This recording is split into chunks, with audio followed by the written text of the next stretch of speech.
I know the schedule this afternoon is going to get a little bit tricky, and I'm very privileged to call this Helsinki Commission hearing to order and welcome our distinguished panel. I must tell you, in two cases, I have been your fans watching you on the screen as you performed on behalf of the United States. I rooted for you. It must have worked, because in Mr. Moses' case, you had a long record going. I think I was partly responsible for that, the way I was yelling and screaming, so I'll take a little bit of credit for you. And on cross-country skiing, that's something I tried once. It's tough. It's difficult. So my congratulations to both of our Olympiads for representing our country so well. And this hearing is to deal with what we call it the first clean Olympics, the Rodchenkov Act enforcement at Tokyo 2021. We anticipate that the Tokyo Games will begin Friday. There is no guarantee of that, as the politics of this is evolving every day and as COVID-19 is getting more serious. But we do anticipate that the Games will start this Friday, but anything can happen. The real question is, will this Olympics be clean of doping? And that's an issue that is not yet fully understood. Will the Rodchenkov Act be fully enforced? And will the committee take appropriate action to make sure that doping does not take place in the Tokyo Olympics? That's one of the reasons that we are so pleased to hold this hearing, is to shed some light on where we are today, what can we anticipate, and what, if anything, Congress should be doing to make sure that we have transparency and deal with the potential doping of athletes. The Commission had the honor of meeting Dr. Rodchenkov in a couple years ago. We heard about the doping fraud in the 2014 Sochi Games. The importance and courage of whistleblowers was very clear to us. Here we had a person who had responsibility in Moscow to deal with anti-doping. He saw the scandalous activities that were taking place, and as a result, he wanted to do something about it. That takes courage. He's a hero. He's a hero for the Russian people. And he stood up to the kleptocrats and who were plummeting their country and doing dishonor. He now faces the threats of retaliation. Make no mistake about it, it's a dangerous thing to turn on Mr. Putin for telling the truth. The 2018 investigation of Russia's state doping revealed a Putin regime that went to great lengths to defraud clean athletes, honest businesses, and democratic states at the 2014 Sochi Games. It involved the Russian state intelligence agencies, its covert operation agencies, including the FSB, and it is part of a practice that we've seen now clearly under Mr. Putin's leadership in Russia, the asymmetric arsenal that he uses. He uses that to control as much of the activities as he possibly can. He uses it to try to bring down democratic institutions. He uses that to cheat. He uses that for corruption. He uses that for part of his hypocrisy. All of that is part of his game plan, and we need to take action against it. As a result, a new criminal statute was passed to enforce, give the law enforcement a tool to dismantle these corrupt networks. The Rodchenkov Act was bipartisan, which is not always the case around this institution. It was strongly bipartisan, and we worked together, and ultimately it passed both the House and Senate chamber by unanimous vote. So it was widely accepted as part of the toolkit needed to deal with Russia's doping activities. We consulted with the stakeholders before we passed the law. Some are with us today, and we thank you for your participation in that. And it really expressed the U.S. leadership on this issue, and I want to underscore that. This is, we have taken the lead globally on protecting good governance and integrity. We did that with the Foreign Corrupt Practices Act. And America established the standards necessary for corrupt officials and not participating with corrupt officials. We did that with the Magnitsky Act, making it clear that these corrupt officials would not enjoy our country or our banking system, and that's been an effective way. Well, we would hope that the Rodchenkov Act would be in that same vein, where the United States would show leadership. But they're going to have to demonstrate leadership on this issue for it truly to be enforced effectively. And that's where we hope that we will be able to deal with today. With that, I'm going to turn to our witnesses. I want to welcome my colleague here. It's good to have you with us. I don't know if you would like to say some opening remarks. Thank you, Senator. Thank you for having me. I'm glad to be part of this commission, my first meeting, and love to hear testimony. Well, thank you, and welcome to the commission. I'm going to now introduce our witnesses. In the order I introduce will be the order that you'll be able to make your presentations. Your full statements will be made part of our record. You may proceed as you wish. Richard Baum is the U.S. Coordinator of Doping in Sports. He is the White House Office of National Drug Control Policy for more than 2 decades with 5 presidential administrations. I don't know how you can survive 5 presidents, but congratulations for you then. Acting director now. In February 2021, he was appointed as the United States Coordinator for Doping in Sports, and he's been extremely active on this issue, and we thank him for all of his work. Edwin Moses, I think, is known to all of us, a 3-time Olympiad, Olympic gold medalist. He won the Olympic gold medals in 1976 and 1984, 3 World Cup titles, 2 World Championships, and broke the world record 4 times as a 400-meter hurdler in one of the most dominant reigns in world sports of 9 years, 9 months, and 9 days, 122 consecutive races, 107 finals. He remained undefeated. That's, we all, you know, those of us who run for office all the time, that record seems unattainable. So it's a real honor to have you here, and you've been an inspiration for us for a long time. So thank you for joining us today. Jim Walden is a partner at Walden, Mack & Horn, managing partner, is nationally recognized trial lawyer focusing on high-profile criminal, civil, and regulatory matters. He defended the whistleblower, Dr. Gregory Rodchenkov, who was the former Moscow anti-dumping lab head. Deborah Laprovat, a senior investigator for Sentry, investigates greed that fuels war crimes and atrocities in Central Africa.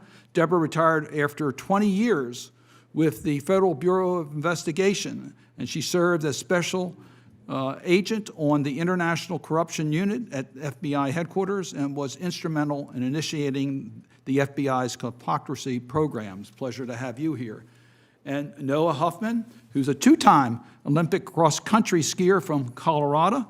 He was a member of the U.S. national ski team from 2007 to 2017. He competed in Sochi in 2014 and again at the 2018 Olympic Games. He felt the impact of doping personally and is acutely during his career. My only way I can relate to your career is that I did ski in Colorado and I left my knee there with a pretty serious injury. But other than that, it's a pleasure to have all of you with us today. And we'll start with Mr. Baum.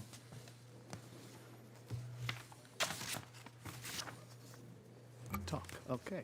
Thank you, Chairman Cardin, Commission members. Thanks so much for inviting ONDCP to testify today, the Office of National Drug Control Policy. ONDCP is responsible for the anti-doping portfolio in the executive branch and manages the federal grant funds that support the World Anti-Doping Agency, WADA, and the U.S. Anti-Doping Agency, USADA. The person who serves as the ONDCP director serves on the WADA Foundation Board as the representative of the U.S. That's acting director Regina Lavelle. The International Olympic Committee established WADA in 1999. WADA is the international organization for monitoring the global fight against doping in sport. The WADA Anti-Doping Code serves as the international standard against which anti-doping policies can be measured. WADA's responsibilities include setting anti-doping standards of general applicability, monitoring the compliance of the code signatories and WADA-accredited laboratories, and upholding the rights and interests of athletes to help ensure fair athletic competition. Unfortunately, we have seen repeatedly throughout international sports competitions the need for this governing body. Russia's actions at the 2014 Winter Olympic and Paralympic Games in Sochi is a particularly appalling example of a well-orchestrated, state-sponsored doping scheme. The Sochi scandal was the doping crime of the century, but it would be naive to think that Russia is the only country that sees the Olympic Games as an opportunity to employ corrupt means to bring home gold medals. The remarkable Sochi cheating conspiracy highlights the needs to apply new tools to this grave threat. ONDCP is very encouraged that Congress enacted the Rodchenkov Anti-Doping Act. Dr. Rodchenkov has explained very clearly that doping in sport should not be thought of as individual actions of athletes, but rather as part of a complex operation with many key actors behind the scenes orchestrating events with technical proficiency, careful planning, and state power all involved. By defining doping as fraud, since such crimes defraud athletes' prize money and sponsorships, the new law extends the substantial whistleblower protections under U.S. law to those who provide useful information to law enforcement in prosecuting these cases. We urge whistleblowers to come forward so that criminals, wherever they reside, can be brought to justice. The U.S. is working seriously on the issue of doping at home and abroad. When countries are unwilling or unable to prevent and sanction these violations, WADA, as the single global regulator for doping, must take decisive action. There's still much work to do to fully root out corruption in governmental sports ministries, international sports federations, national anti-doping organizations, and laboratories. There are also still unaddressed systemic challenges with internal governance of WADA. These flaws in its structure date back to its founding. Just as the sports and doping worlds have changed a great deal in the 22 years since WADA was established, society's understanding of what constitutes an effective modern organization has also changed. The need for high ethical standards, management efficiency, and diversity, equity, inclusion have all advanced. A fit-for-purpose WADA would adapt and address issues that hamper its effectiveness as the global regulator of doping in sport. In May, ONDCP provided a detailed report to Congress that enumerated 10 challenges that, if addressed, would improve worldwide anti-doping oversight. Today, let me highlight the most urgent reform needed. We need to see a transformation of the WADA Executive Committee. That's the key decision-making entity of the organization, sort of their board of directors. It needs to be changed into a fully independent expert body. Its work is too important to be subject to even the appearance of conflicts of interest. The U.S. will be pursuing this reform proactively in cooperation with other governments. If the IOC blocks this systemic reform, the U.S. will pursue other alternatives to increase independence within the WADA Executive Committee more gradually. Finally, let me note that ONDCP has decided to use the authority provided by Congress to make a partial payment of U.S. dues to WADA for the first time. Congress appropriated up to $2.9 million in fiscal year 2021 for ONDCP to fulfill the annual U.S. dues commitment to WADA. ONDCP, breaking from our past practice, intends to transmit just over half of this amount later this year. We view this partial dues payment as a sign of good faith while indicating our commitment to ensure ongoing governance reform at WADA. We hope to see sufficient progress to make the remainder of the dues payment this year. ONDCP looks forward to staying in close touch with Congress as we pursue challenging negotiations over the next several months. Thank you very much. Thank you. Mr. Moses? Good afternoon, Mr. Chairman. Chairman Cardin, Chairman Cohen, members of the Commission. My name is Dr. Edwin Moses, and I'm the Chairman Emeritus of the Board of Directors of the United States Anti-Doping Agency. As a three-time Olympian medalist, athletics have played an integral role in my life for the past 40 years. Although the great strides in anti-doping have been made, particularly here in the United States, the issues of doping in international sport that plague my generation continue to affect athletes now.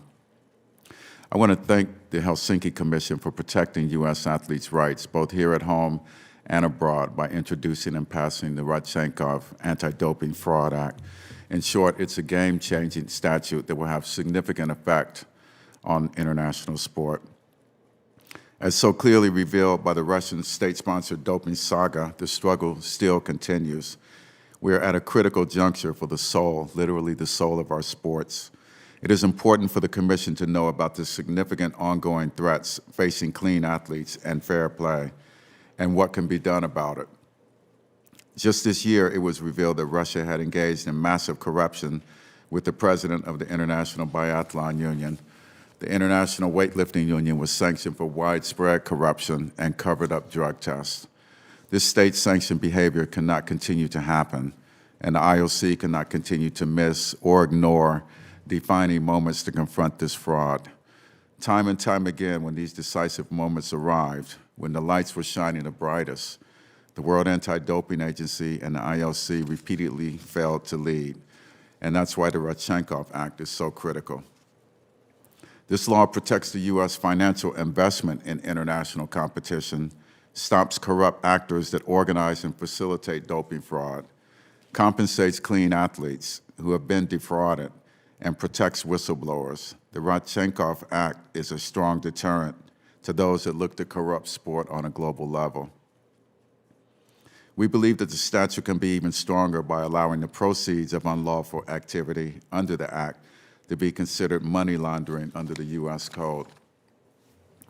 An essential component of any effective anti-doping program is the ability to demonstrate to the athlete, coach, and sporting community that you can be trusted to do the job, fairly enforcing the rules, even when it's not easy nor popular to do so.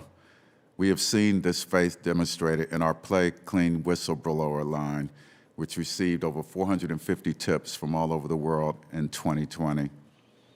USADA is also grateful for the close partnerships with U.S. law enforcement agencies over the past 20 years, from Baum to the Russian state-sponsored investigation. We are thrilled the Act will further harmonize and strengthen the effort to build these relationships. Testing is the backbone of an effective program. Transparency in these efforts is essential. WADA's unwillingness to disclose specific testing numbers leading into the Tokyo Games is concerning. We know and understand that global testing was down approximately 45% in 2020 and down 20% in 2021. What is worse is that there is no way to know if athletes outside the United States heading to the Games have been properly tested. In Rio, out of 11,470 athletes, 4,125 were not tested at all, and 1,913 of those athletes in the 10 sports with the highest risks for doping were allowed to compete without being tested ahead of the Games. So without transparency to the testing numbers, we have to ask if these Games will be clean, as the IOC promises. In the U.S., we post these test results for our athletes on our website. Athletes demanded that we do this as a measure of accountability and transparency, and something that they're able to access and digest for their own purposes. We should all be proud of the sacrifices and lengths our athletes go to in order to live up to their promise to win the right way. We also applaud the ONDCP for their recent robust analysis of WADA in their report to Congress on May 17, 2021. It detailed the efforts for WADA governance reform and possible solutions. We are particularly grateful for ONDCP's decision to partially withhold U.S. taxpayer dues to WADA based on the need for reform. I hope the Commission knows that USADA never loses sight of who we work for. We view the athletes and their powerful stories as our guiding light, our North Star. Thank you for holding this important hearing today and your continued effort on behalf of clean athletes. USADA looks forward to continuing to work with the Helsinki Commission as the Tokyo Games begin this week and as we welcome the world here to the United States for the 2028 Los Angeles Summer Olympic Games. Thank you. And once again, thank you for your testimony. We appreciate it very much. Mr. Walden? Chairman Cardin, distinguished members and staff from the Helsinki Commission. My name is Jim Walden, and together with my colleague Avni Patel, we had the great honor of representing Dr. Rodchenkov Dr. Rodchenkov could not be here today because of security reasons, and Ms. Patel couldn't be here because she just gave birth. But in their absence and on their behalf, let me offer the following remarks, setting the stage with what brings us here, as we all know. Dr. Rodchenkov was the head of the Moscow Anti-Doping Center at the time of the 2014 Winter Olympics in Sochi. At the direction of and under the supervision of Vladimir Putin, the Russian president, Vitaly Mutko, the Minister of Sport, other top-level state actors, and the Russian secret police, Dr. Rodchenkov helped orchestrate the most elaborate doping scheme in world history. The scheme succeeded, at least at first. Russia celebrated its most medals ever, 33 total medals, with 13 of them gold. A year later, Dr. Rodchenkov was on a flight from Moscow to Los Angeles with very different things on his mind. Because investigative journalists had exposed part of the doping scheme, Dr. Rodchenkov learned that the Kremlin planned to stage his suicide and blame him for the doping program that it created, directed, and funded for decades. Long torn between his competing roles as an anti-doping pioneer on the one hand and a doping enabler on the other, Dr. Rodchenkov left his family and his life behind, intent on exposing the entire state-sponsored doping scheme to the world, and expose it he did. In truth, WADA and the IOC had plenty of reasons to act against Russia even before Dr. Rodchenkov's revelations. By the end of 2015, there was ample proof of a state-sponsored doping system, in part because of informants, brave whistleblowers, and an avalanche of athletes from multiple sports who all tested positive for anti-doping violations in the years before. None of this caused WADA or the IOC to act. It was not until Dr. Rodchenkov revealed his truth to the New York Times that this harsh sunlight finally forced WADA and the IOC from the shadows. The start of their Sochi investigation was encouraging. WADA engaged qualified investigators to objectively review the evidence, and after their painstaking investigation, they confirmed both the existence of the state-sponsored doping scheme and the participation of scores of Russian athletes, lab personnel, state employees, and politicians in the scheme.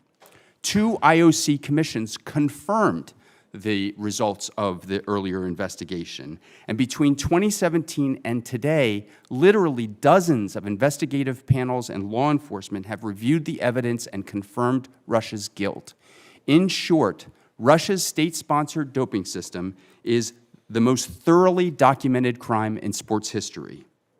It is because of the scope and the brazenness of Russia's crimes, all sanctioned at the highest level of the Russian government, that WADA's and the IOC's impotence or complicity is alarming.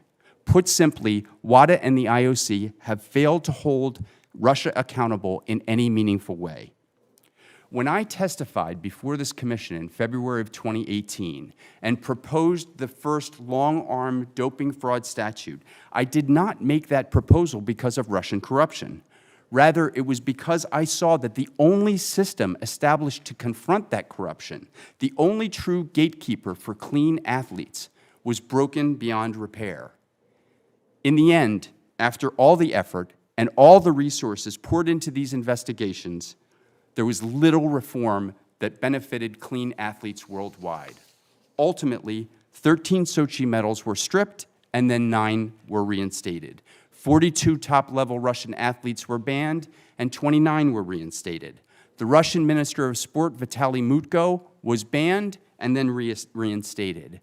And as so-called punishment for its crimes, Russia suffered 2 Olympic bans, but those were largely cosmetic, as Russian athletes were welcome to and participated at every Olympics since. In fact, 3 days after the 2018 Winter Olympics, the IOC reinstated the Russian Olympic Committee despite the fact that 2 of its athletes tested positive during the Games.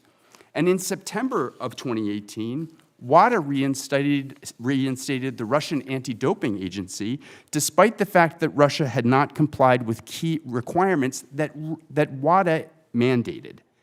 And since Sochi, we have learned more about corruption within WADA. criminal authorities have now filed charges against 2 of WADA's foundation board members for what? Covering up doping fraud, sometimes in return for bribes. And with this context, how did WADA's leadership react to American calls for justice and reform? America, WADA's largest source of funding among nations, has been systematically excluded from its executive committee since 2015. WADA excluded the United States from the working group it set up to devise its own reforms.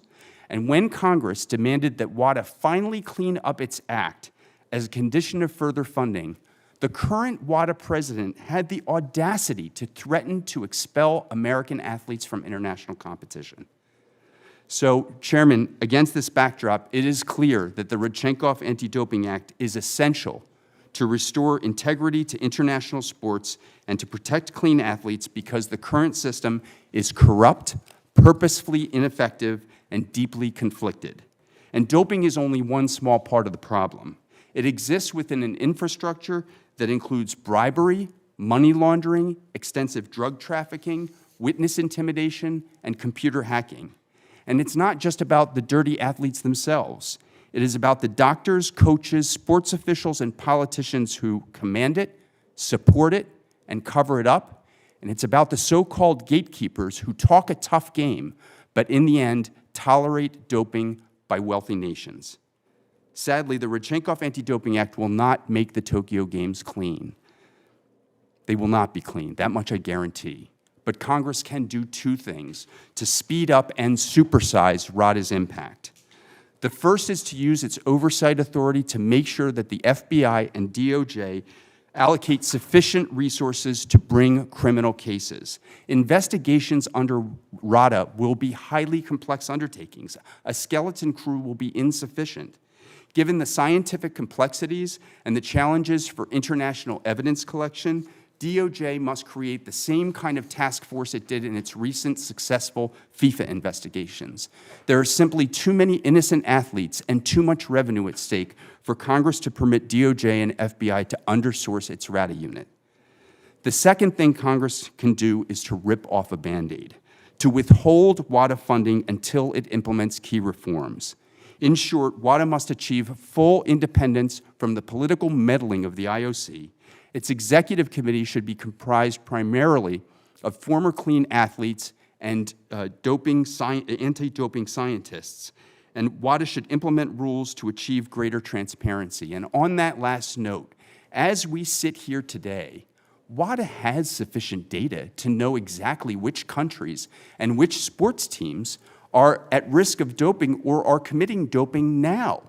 If Transparency International can publish a yearly corruption perceptions index that serves as a reliable tool for the international community, surely WADA can use its substantial data to publish a yearly doping corruption index. This would be a valuable tool to not only DOJ's RADA unit, but to criminal enforcement authorities around the globe as they become more active trying to root out doping fraud in light of WADA's impotence. I wish to thank the Helsinki Commission and the U.S. Anti-Doping Agency for their leadership. I'd like to acknowledge in particular Paul Massero, who has been a reliable partner with all of us in preparing for today and for all the events before. And I'd like to acknowledge Dr. Rodchenkov for his bravery and perseverance. And in my written testimony, I included a statement written by him. Thank you very much.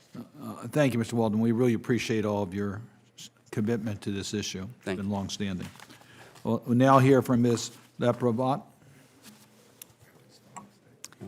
Chairman Cardin, Co-Chairman Cohen, my esteemed colleagues, it is a privilege to testify today on how the FBI and other law enforcement agencies can approach the Rodchenkov Act crimes as part of broader corruption and kleptocracy investigations.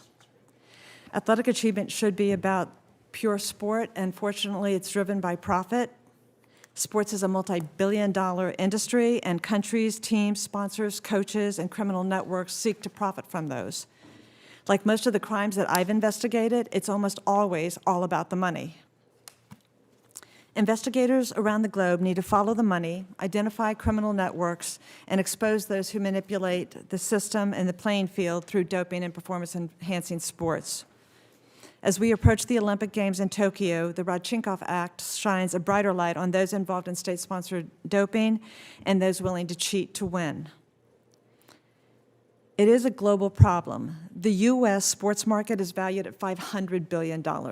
U.S. football, basketball, and baseball teams are valued at $5 billion, which is more than the GDP of 30 countries. European soccer teams are valued at $5 billion, and a cricket team out of India is valued at $6.8 billion. I mean, it's big money, and where there's big money, there is corruption, or the potential for corruption. The pressure on coaches to win and to generate revenues can cause them to turn to doping and other performance-enhancing sports. Sponsors who are motivated by great financial reward and by greater exposure can encourage doping or turn a blind eye to criminal activity. For those involved in exercise biochemistry and drug manufacturing, the profits seem worth the risk, and as we saw at the Sochi Olympics and previous Olympic Games, the effects of state-sponsored doping have a huge impact on the Games. The allure of performance-enhancing sports and doping to maximize profits and power and prestige are enormous. This opens the door to corruption, and this is where the FBI and other law enforcement agencies can step in and hopefully fight these criminal networks. Investigating organized doping schemes is very similar to investigating the Foreign Corrupt Practices Act. Like the Foreign Corrupt Practices Act, the Rodchenkov Act allows the U.S. to take the lead role in these investigations and helps to even the playing field. Many fraud schemes share the same MO of criminal conduct. So when we look at these large-scale doping schemes, I'm probably going to see violations of bribery, money laundering, wire fraud, extortion, and other RICO and FDA violations for the drug and aspects. Organized crime networks are involved in doping and the manufacturing of the performance-enhancing sports. The FBI recently launched a new Integrity in Sports and Gaming program. The effort will dedicate agents and intelligence and financial analysts to investigating the criminal aspects of doping as well as match fixing and gambling-related crimes. This program is an excellent opportunity for the U.S. to work with our foreign partners to address crime in sport. In many cases, our foreign partners are already working hard at this. In 2019, Interpol, led by investigators out of Italy and Greece, conducted Operation Veribus. This effort involved 33 different countries and was a massive crackdown on doping materials. This investigation dismantled 17 criminal organizations, led to 234 arrests, and closed down 9 underground drug operations and production labs.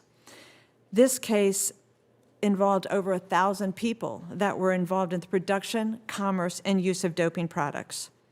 Right now, the Anti-Corruption Commission in Australia is also investigating the role that organized crime plays in performance-enhancing sports, including the sourcing and supplying of the next generation performance drugs. There are investigations around the globe into doping, and they're looking at how the role played by coaches, team physicians, and franchise owners.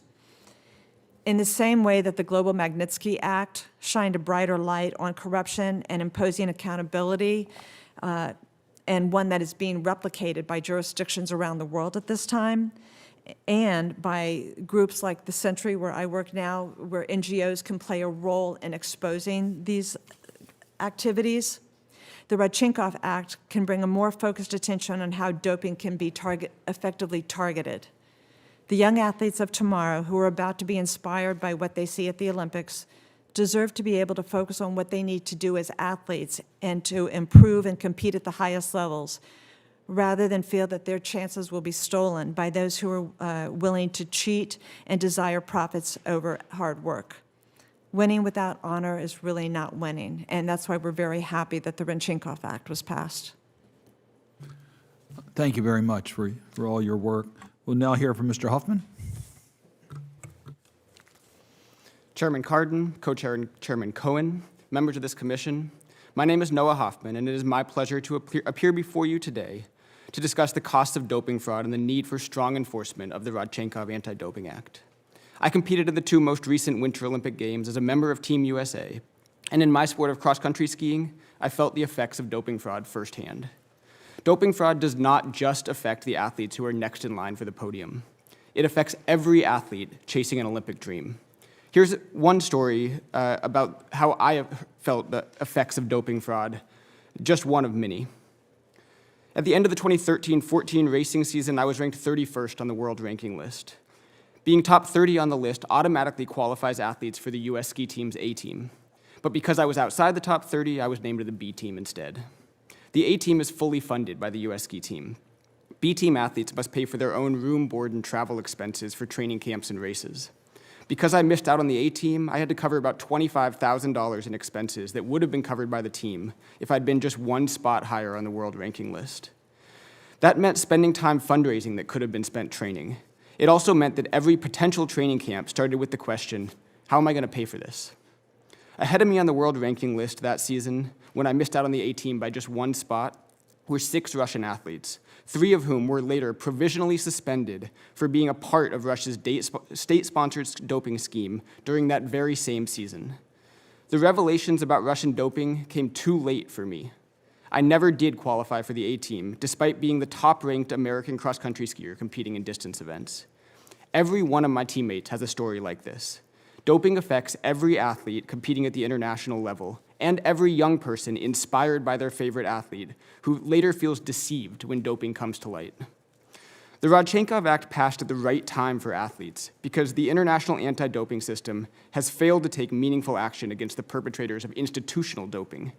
Strong enforcement of the Rodchenkov Act in Tokyo, Beijing, and beyond is essential to restore athletes and fans' belief in clean sport. This is more than about policing doping fraud. It's about standing up for the rule of law and democratic values of equal opportunity and fair play. The Rodchenkov Act, with its strong whistleblower protections, puts the burden on athletes to share what they know about doping fraud. As Mr. Walden said, these athletes have been coming forward with information. I ask today athletes to continue to come forward with information about doping fraud to ensure a level playing field for the next generation.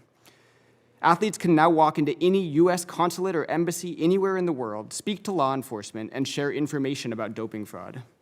And the Rodchenkov Act does not just cover international doping fraud. Athletes can report information about doping fraud here in the US by contacting a local FBI office. I ask law enforcement to take these tips seriously and to prioritize investigations into doping fraud to hold those responsible accountable. But the Rodchenkov Act alone, as we've heard here today, is not going to stem the tide of institutional doping. The international anti-doping system is broken. The International Olympic Committee and other sport administrators have too much control over the World Anti-Doping Agency and the Court of Arbitration for Sport. And they have demonstrated over and over again an unwillingness to take meaningful action against sport administrators who facilitate doping. I ask Congress and the members of this commission to do everything in your power to reform the World Anti-Doping Agency, to help out the ONDCP, to ensure that WADA has the independence and power it needs to achieve its mission of doping-free sport. I urge you to push for a WADA that is fully independent of the sporting administrators whom the agency is tasked to regulate. Thank you for the opportunity to testify before this commission today. I look forward to answering any questions. Well, let me thank all of our witnesses again for the very, very constructive testimony. As you noted, we've been joined by Congressman Cohn, the House Chair of the Helsinki Commission. The vote on the infrastructure started about 5 minutes ago, so I'm going to leave here in about 5 to 10 minutes in order to cast my vote. But I want to first start by acknowledging, Mr. Huffman, your testimony by putting a face on this. I think most of us think that doping affects an individual competition, but your circumstance, it may even deny an athlete an opportunity to compete because of their rankings in the international scene. You were able to get through that, but not everyone can get through that, and it certainly distracted from your preparation and being at your top of your game. So it affects all of us, and I think that point is so important. Secondly, I share your desire to reform WADA and the IOC. Do I have confidence that that will happen? No. Should we try? Yes. Will we succeed in the short run? Unlikely. So we have to go beyond just the efforts that we'll make on the international front. I mean, I think about what we did with the Foreign Corrupt Practices Act. We tried to get international strong sanctions to deal with corruption, and we couldn't. And then the United States acted. And yes, other countries followed our lead. So yes, we have to enforce the Rodchenkov law, and the United States has got to be aggressive. We have to make sure the law enforcement has the resources they need, but we also need to lead internationally with other countries, our friends, so that we have a coalition of the willing to stand up against the doping in sports. Because, as you said, it is a big business. It is part of an overall corrupt challenge that we have on corruption. And it is something that the Congress has spoken to, and we now need to step forward and show the international community we can do something. And if we do, then just maybe we will see a greater international response to the issue. I give you one more example that this commission was very actively engaged in, and that is stopping trafficking in humans. It was never considered globally to be a big deal. It was a huge deal, modern-day slavery. And the United States stood up for dealing with this, and we ultimately did get the international community to recognize. But what we did, and it's very interesting because one of the recommendations you're making about naming, rating and naming how countries are doing in doping, we did that in trafficking. So we put out a report every year. If you're not doing right, you're tier 3, and the whole world knows that you're tier 3. And a similar situation on doping. The transparency can be very, very helpful in getting that done. So I guess my question is how can we, you already talked about funding for our law enforcement, but how can we work with our allies who are strongly in support of cleaning up the doping challenges? How can the United States take a stronger lead? And I'm talking about in the Tokyo Olympics. Let's start now. We have the world attention on it. Once the Olympic Games are over, it's hard to get that type of focus on this issue. How can we take advantage of the spotlight on Tokyo to advance the international will to clean up this doping challenge when we know we do not have WADA and we do not have the IOC serious about dealing with those issues? I welcome any one of your thoughts. I don't mind if you'll You're hear never me again. bashful. I know that. Thanks, Chairman. And hello, Chairman Cohen. Thank you for joining as well. Chairman, I think that there's a good story to tell in the sense that the United States isn't alone in trying to root out the problem.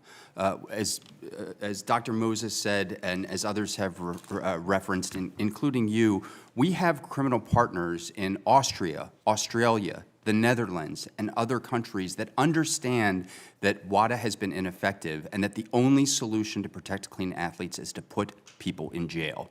The first time the Rodchenkov Anti-Doping Act is used on a doctor, on a coach, on a governmental official, it will have a seismic impact. And other enforcement authorities are already having that impact. Taking 2 of WADA's foundation board members and subjecting them to criminal penalties for covering up doping fraud is incredibly significant. So I think that you're absolutely right.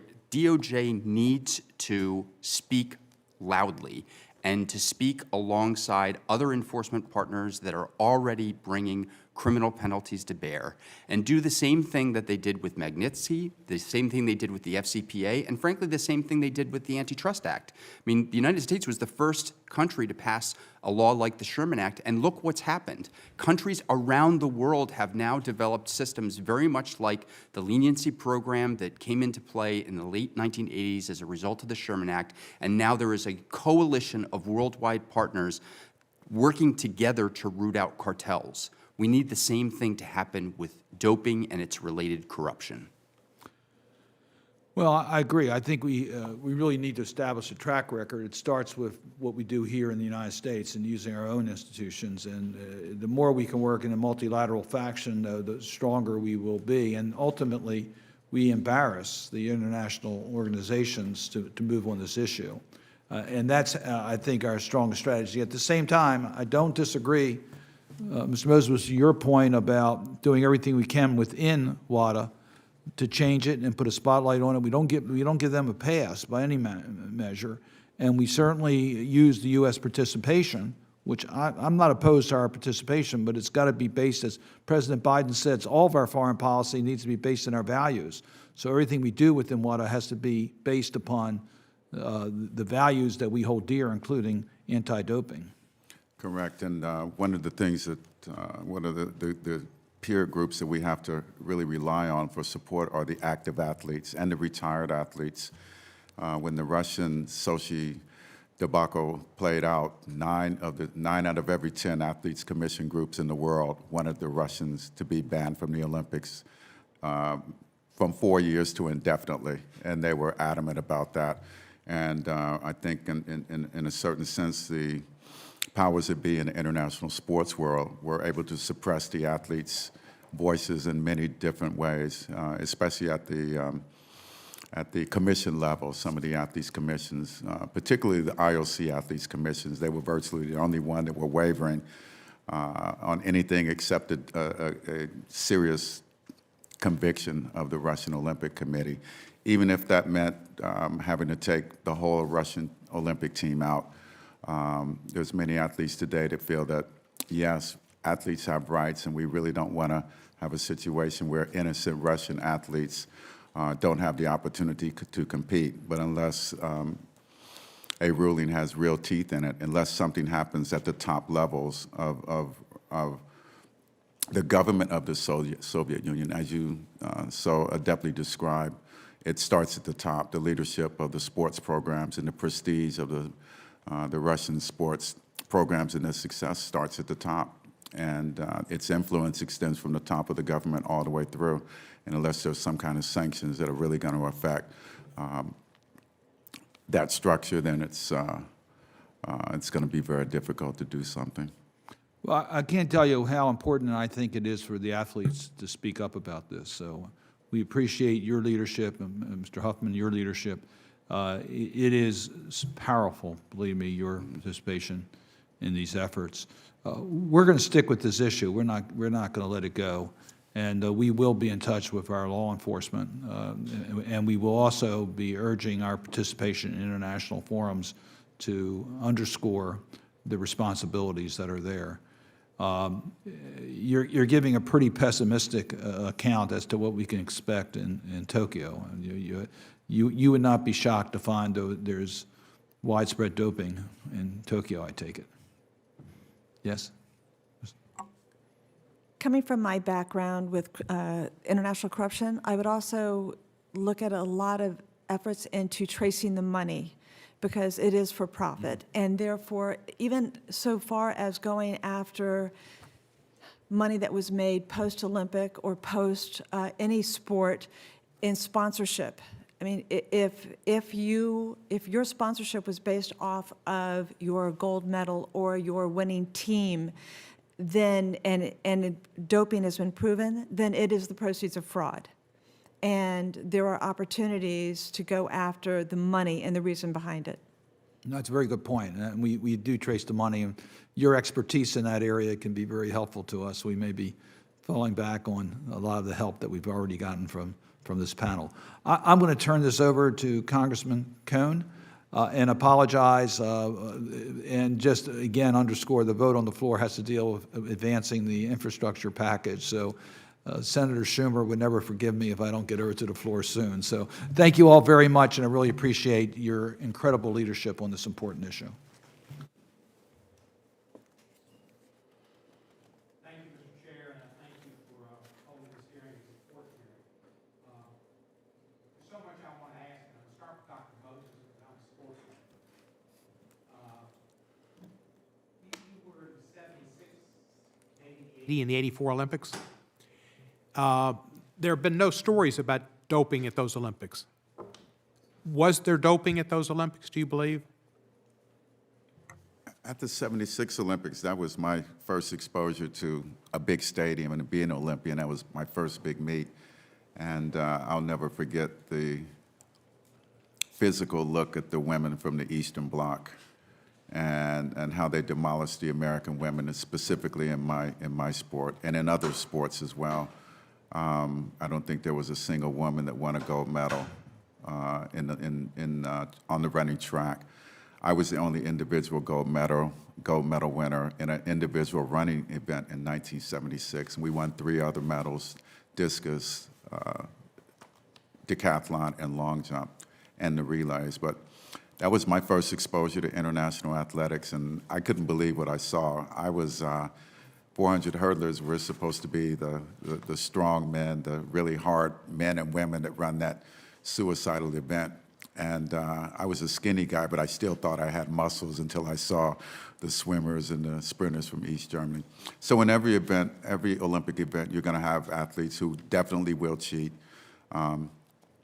There's countries that believe that state doping has been a part of their policy and procedures forever. And so I don't think we'll ever see a day where there's not individual athletes or coaches or trainers trying to help an athlete to win illegally, just as we're never going to see a day where no one's, driving intoxicated at night, doing things like that. So it's inevitably going to be there. We've done a great job in reducing reducing the possibility and the outlook for athletes who want to cheat because of the technology. Computer technology has caught up with the world and has really gone way ahead of what the average person thinks about. So that's been a very big deterrent going forward. Russia is who we normally think of. They were caught in Sochi, and there were probably implications other places, and we think of the Russians. They're pretty, they have a pretty good history of cheating in all areas, not just sport. Well, in 1989, I was a part of the team Committee on Substance Abuse, Research, and Education. I was actually the chairman, and we basically operated the United States Olympic Committee's drug testing program. And one of our first missions was to take over the HP computers to the Russians to begin to allow them to have the technology to set up the lab. Computers were off limits because they were considered military, capable of being used for military purposes, and this was during the Cold War, right before the wall came down. So we took the computers over and had access to the laboratory, and the gentleman that ran the lab, I can't think of his name, but we saw all the books and the doping schedules, and they explained that their philosophy was to use medical technology and physiology and high-level sports medicine to win at all costs. So their philosophy is totally different than what we see over here. Has the United States been involved in doping as well? There's been many athletes from the United States that have been caught in doping. Most of them operate independently. They have their own doctor. It's inevitable that it's going to happen. It's a worldwide phenomenon. If you look at the list, the results from track and field to WADA to USADA, and if you can go down the list, which is published regularly, of the results from doping, you'll see that it's a worldwide problem. It's not just Russia, it's not just the United States. It's wherever you have sportsmen and sportswomen and the means and the will to dope. I believe, and I may be wrong, that your U.S. Anti-Doping Agency, of which you are an emeritus chair, and I hate to give you the difficulty of dealing with this issue, but I believe they were the group that was responsible for Ms. Richardson's being banned from the Olympics. Is that correct? We were there to enforce the rule, yeah. Actually, there's 3 parties with that. The U.S. Olympic Committee is in charge of selecting the team. The United States Track and Field, U.S. Track and Field regulates the sport, and USADA is there just to perform the functions of carrying out the drug tests, and that's what we do. And the criteria in the drug test is any illegal substance or any performance-enhancing substance? They can be one or both. So, I mean, I guess it's a question for us as politicians all over the world about which drugs we deem illegal and at what level. But Ms. Richardson, it's such a shame when you've got people, I'm sure, in Tokyo right now who are doped, or for the ones that get the gold and the parlance, they are dope. No pun intended, definitely a pun intended. But Ms. Richardson, smoking marijuana, legal in Oregon, legal in most states, not a performance-enhancing drug unless you're involved in the hot dog eating contest on the 4th of July at Coney Island. Isn't it just awful that here when we're looking at doping in the Olympics, that the person who's victimized, the only victim so far we know for drugs, is an American athlete who trained for 4 years, lost her mother, smoked some marijuana legally, and is not allowed to show the world her athletic abilities. Well, that was one of the most heartbreaking cases that we've had this year, although there was a handful of similar cases from the beginning of the year on, so it was not the first case of its kind. We're heartbroken at USADA to have to adjudicate any of these cases because in many cases there's lots of reasons for drug use. In this case, I think Mrs. Richardson admitted what she did was wrong. She was well aware of the rules, like every international athlete is well aware of the rules. And we've always been on the side of more liberalization of the marijuana laws with respect to doping. For example, over the last, I think, 6 years, the threshold has gone so high as to only have an athlete who tests positive in the competition period have a positive test. The threshold is very, very high. So we've tried to, and we've moved and promoted changing the regulations, bringing the level higher to eliminate cases of out-of-competition use, which in certain states it's legal and it's not banned out of competition. However, she just got caught within that window. So we have been trying everything we can to get the world to understand how this drug fits into the scheme of things. And on the other hand, WADA is made up of 650 organizations. Neither the United States Olympic Committee, nor USADA, nor the Track and Field Federation have anything to do with making up the rules. There's a period in which, a 5-year period in which you can give advice as to what the rules may be. But indeed, in most countries in the world, it's still an illegal substance, and there's countries in the world that under no circumstances will they ever be as liberal as we are, certainly in certain states in the country, but overall as we are in this country. I understand and that. That's how the rules are made. Everyone's quite aware of them. And with USADA, we operate under no fear or no favor. Whether you're an 80-year-old senior athlete doing track and field and use illegal drugs, or a 15-year-old playing in an amateur tournament in the summertime, everyone gets the same treatment, and that was the case with Mrs. Richardson. Well, I She was the understand she was the third one this year of marijuana that we've had to deal with. So Who were the other two? I don't know the name specifically, but we had two other cases this year. One was a swimmer, and another one was track and field, and it might have been another sport. Well, I just encourage you, and I think I heard I understand you've got to deal with all these other countries, just like I've got to deal with the Senate and the other side in the House to boot. So it's not an easy thing. I've been referred today to making good laws like slow as molasses and the cultural lag that we experience, and it's awful. So I know it's tough, but I hope you'll put your best efforts. Dr. King and my friend John Lewis both talked about unjust laws. And because it's the law and because it's the rule doesn't mean it's right. And Correct. And they should be changed. And with her situation, she could have been drunk as she wanted, and that wouldn't have hurt her if she was at 0.26 on her alcohol scale. She'd have been fine to go run the race. But for marijuana, she wasn't. So it's just a deal. Ms. LaPravat, you talked about money a lot, and it reminded me of a buddy of mine named Don Schlitz. He's a songwriter, and he wrote his first big song was The Gambler, so you can imagine he's pretty good and done well. But he also did a song that's called, If They Say It's Not About the Money, It's About the Money. And it always is in sport and everywhere else. Are there ways that we can track money, or do you think that there are ways or laws that need to be changed for us to have more opportunity to see where money might be coming in or out of the Olympics and be able to ferret that out? From a U.S. perspective, a great deal of the money still flows in U.S. dollars, which would give us venue. And so I think we'll find that a lot of the money that is being moved around is not going to be in the United States. Some of it specifically to U.S. athletes may be in the U.S.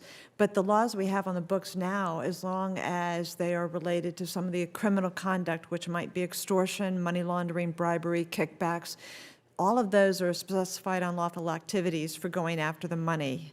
And so would be drugs, narcotics trafficking, drug trafficking, violations of the Food and Drug Administration violations. So there are laws already on the books, and I think that until recently, there have not been people within U.S. law enforcement specifically looking at what kind of money is moving as related to underground labs, the role that organized crime networks are playing in their manufacturing, or the extortion related to government doping, where any athlete who chooses not to be doped might be removed from the team or receive threats to not talk about the international doping aspect of team sports. So there's already a lot of laws on the books that can be used to specifically target doping and performance-enhancing sports. Does Bitcoin make it more difficult? Absolutely, it does, because it's harder to trace and follow. It's not always impossible, but cyber currencies do make it more difficult than a simple dollar transaction that's going to move through several U.S. financial institutions. Thank you. I don't know who can answer the question, who I should pose it to, but in Sochi, and Mr. Huffman, you were affected by that, I guess. The Russians apparently, I think, were able to switch the bottles. How were they able to do that? I thought that was supposed to be, it should have been a fail-proof system if there is such a thing. I can pass this to Mr. Walden, who represents Mr. Rodchenkov, but they were the KGB, which is the equivalent of the FBI. No, I guess it is, but I usually think I'm the kind of the equivalent of the mafia. Sorry, false equivalency. The KGB, it would be like the FBI working on how to perpetrate crimes. The KGB worked for, I believe, months to figure out a way to open the anti-doping bottles, which all of us as athletes are familiar with. When we provide a urine sample, or a blood sample for that matter, for anti-doping purposes, we put the substance in these bottles that are supposed to be impossible to open without breaking the lid. Childproof, in essence. Childproof, yes. Yeah. And supposed to be criminal-proof as well. But they... when you spin on the bottles, they're ratcheted, you can't spin them backwards. The KGB figured out a way to open these bottles. That was the key point in order to be able to pull out this operation. The other one is that the anti-doping lab exists within the secure zone of the Olympics. And in order to get the clean urine that was provided by the athletes in the summer before the Olympics into the system, they needed to be able to get the bottles out of the secure zone, open the lids, dump the urine, swap the urine, put the lids back on undamaged and unscathed, pass it back into the secure zone and back into the laboratory where it was going to be tested the next day. The way they did that was to literally cut a mouse hole in a wall between two rooms. One was in the secure zone, one was out of the secure zone, and they would spend all night, after those samples came in around midnight, they would spend all night passing Russian bottles back and forth. The athletes, who when we provide the sample, we put an identifying number on so that the lab doesn't know which athlete the bottle corresponds to. So the athletes were part of this system. They would take a picture of their number and text it to the people who were providing this operation. They would then, so they would pull the Russian bottles, which they had the number for based on the athlete sending the picture. They would swap the urine, pass it back in through the mouse hole, all before the anti-doping lab opened in the morning, replace the bottle with clean urine. And I guess there's no way to determine the age of urine. No, although that we do when we provide a sample, your specific gravity of your urine, how many particles are in it, changes over time. And so the specific gravity of the urine is measured at the time we give a sample. Athletes are very familiar with looking through a refractometer to see the specific gravity of your urine.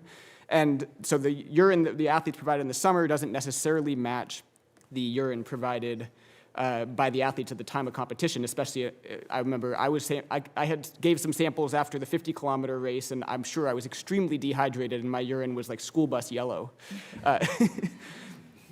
So in order to make the specific gravity of the urine match up, they were either adding distilled water or table salt to bring the specific gravity into the range that the athletes marked on the form, which again they had because the athlete took a picture of their form and sent it to the people who were perpetrating this. The Russians. Better living through chemistry. Mr. Walden, is there a way, have we found ways to end this? Have we got better caps or better mouse holes or mouse traps or whatever?